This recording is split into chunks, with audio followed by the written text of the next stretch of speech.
சென்னை அமைந்த கரையில் ஆயுதப்படை காவலரிடம் மோசடி செய்ய முயன்ற தாக்குதலில் ஈடுபட்ட இருவரை போலீசார் கைது செய்தனர். டீக்கடை ஒன்றில் அமர்ந்திருந்த ஆயுதப்படை காவலர் மரியஜகனிடம் ஜிபே மூலம் 500 அனுப்புகிறோம், ரூபாயாக தர முடியுமா என இருவர் அணுகியுள்ளனர். பின்னர் பணம் அனுப்பாமலே குறுஞ்செய்தியை மட்டும் காண்பித்த நிலையில் அவர்களிடம் பணம் தர முடியாது என காவலர் மரியஜகன் தெரிவித்துள்ளார். இதனால் ஆத்திரமடைந்த இருவரும் மரியஜகனை தாக்கி தகராறில் ஈடுபட்டனர். சம்பவ இடத்திற்கு வந்த போலீசார் மோசடி செய்ய முயன்ற காவலர் மரியஜகனை தாக்கிய இருவரை கைது செய்தனர். தூத்துக்குடி மாநகராட்சியில் பணிபுரியும் ஒப்பந்த தூய்மை பணியாளர் பொன்ராஜ் என்பவரை முன்னறிவிப்பின்றி பணியில் இருந்து நீக்கியதை கண்டித்து தூய்மை பணியாளர்கள் போராட்டத்தில் ஈடுபட்டனர். மாநகராட்சியிடம் தூய்மை பணிக்கான ஒப்பந்தத்தை மேற்கொண்டுள்ள தனியார் நிறுவனம் தொழிற்சங்க செயல்பாடுகளில் பங்கேற்கும் தொழிலாளர்களை பழிவாங்குவதாக குற்றம் சாட்டினர். தொழிற்சங்க தலைவர் மேலே வந்து தொழிலாளர்களுக்கு பணப்பலங்கள் மற்ற பணங்கள்லாம் வாங்குறதுக்காக போராடுறதுனால அந்த தொழிற்சங்க தலைவர் மேலே பழி வாங்கி அவரை வந்து வேலையை விட்டு நிப்பாட்டணும் அப்படிங்கிறதுல இது பண்ணுறான். திடீர்னு இப்போ ஒரு காலையில் 8-9 மணி போல். அதனால் அதை அந்த தொழிலாளர்கள் புறமே அந்த தொழிற்சங்கத்துக்கு ஆதரவாக தொழிற்சங்க தலைவர்களுக்கு ஆதரவாக வந்து இங்கே வந்து இது அவர்லாண்டு ஆஃபீஸ் வந்து முற்று.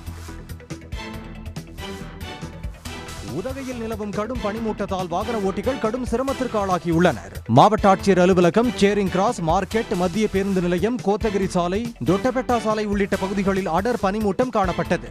இதனால் கூடலூர், மைசூர் செல்லக்கூடிய சாலைகளில் சென்ற வாகனங்கள் முகப்பு விளக்குகளை எரியவிட்டவாறு ஊர்ந்து சென்றன.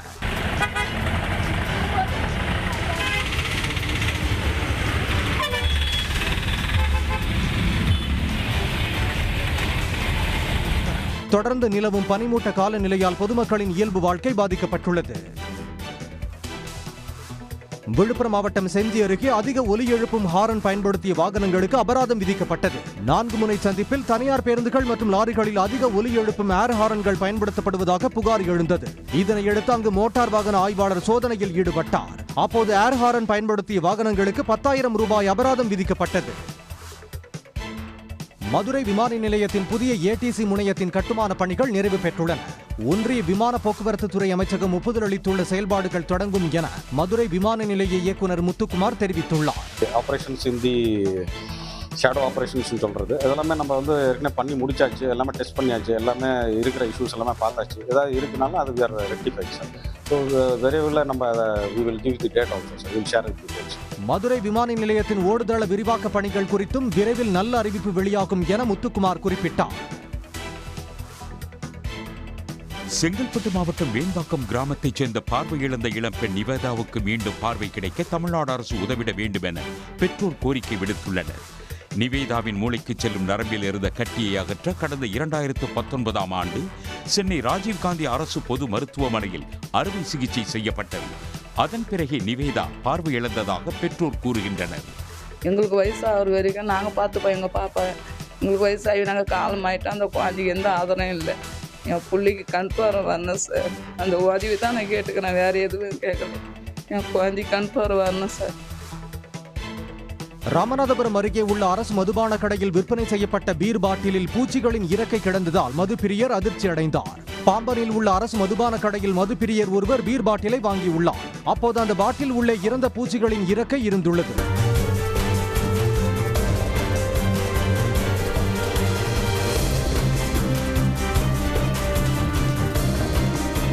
இதுகுறித்து விற்பனையாளரிடம் புகார் அளித்தும் அலட்சியமாக எடுத்துக்கொண்டதாக மதுப்பிரியர் வேதனை தெரிவித்தார். சென்னை வியாசர்பாடி அருகே முன்விரோதம் காரணமாக ரவுடியை சரமாரியாக வெட்டிய வழக்கில் 4 பேரை போலீசார் கைது செய்தனர். கொருக்குப்பேட்டையைச் சேர்ந்த சந்தோஷ் என்ற ரவுடி மீது பல்வேறு குற்ற வழக்குகள் உள்ளன. இவர் ஒரு குற்ற வழக்கில் புழல் சிறையிலிருந்து வெளியே வந்தபோது 5 பேர் கொண்ட கும்பல் அவரை சரமாரியாக வெட்டியுள்ளனர். இச்சம்பவம் தொடர்பாக போலீசார் நடத்திய விசாரணையில் தினேஷ் என்பவரை கொலை செய்த வழக்கில் தற்போது சந்தோஷை வெட்டியதாக கூறப்படுகிறது. இது தொடர்பாக 4 பேரை கைது செய்த MKB நகர் போலீசார் அவர்களிடம் விசாரணை மேற்கொண்டு வருகின்றனர். திருவண்ணாமலை அண்ணாமலையார் கோயிலில் நடிகர் யோகி பாபு சாமி தரிசனம் செய்தார். மார்கழி மாதத்தை ஒட்டி அங்குள்ள சம்பந்த விநாயகர், உண்ணாமுலை உடனுரை அண்ணாமலையாருக்கு நடைபெற்ற சிறப்பு பூஜையில் கலந்து கொண்டு அவர் வழிபட்டார். தொடர்ந்து செய்தியாளர்களிடம் பேசிய அவர் அட்லி இயக்கத்தில் அல்லு அர்ஜுன் நடிக்கும் திரைப்படத்தில் நடித்து வருவதாக கூறினார். ஷூட் போயிட்டு இருக்கு. அல்லு அர்ஜுன் சார் நம்ம அட்லி டைரக்ஷன்ல போயிட்டு இருக்கு. நிறைய படங்கள் போயிட்டு கண்டினியூ. தொடர்ந்து விஜயின் அரசியல் பயணம் குறித்த கேள்விக்கு அவர் பதிலளிக்காமல் நழுவி சென்றார்.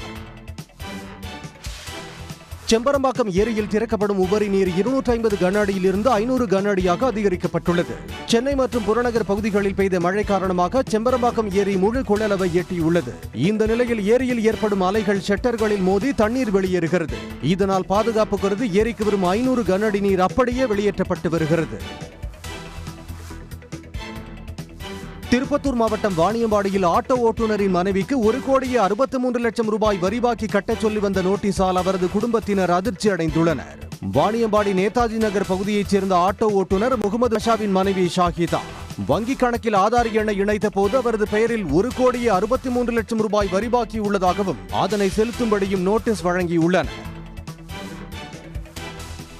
எந்த ஒரு நாடும் தனது நிலப்பரப்பை மற்றொரு நாட்டின் நிலப்பரப்பிற்கு தீங்கு விளைவிக்கும் வகையில் பயன்படுத்த உரிமை இல்லை என்று சர்வதேச நீதிமன்ற நீதிபதி லியோனார்டோ நெமர் கால்டிரா பிராண்ட் தெரிவித்தார். சென்னை அருகே உள்ள தனியார் பல்கலைக்கழகத்தில் சர்வதேச சுற்றுச்சூழல் சட்டங்கள் தொடர்பான சர்வதேச கருத்தரங்கம் நடைபெற்றது. இந்த கருத்தரங்கில் பங்கேற்று பேசிய சர்வதேச நீதிமன்ற நீதிபதி லியோனார்டோ தற்போதைய சூழலில் சுற்றுச்சூழல் பாதுகாப்பை கையாள பிரத்யேக சர்வதேச நீதிமன்றம் தேவை என்று கூறினார். பரமக்குடியில் மரணமடைந்த ஜிம் பயிற்சியாளரின் இறுதிச் சடங்கு செலவு முழுவதையும் ஏற்ற அவரது மாணவர்கள் இறுதி ஊர்வலத்தில் தங்களது கட்டுடல்களை காட்டி அவருக்கு அஞ்சலி செலுத்தினர்.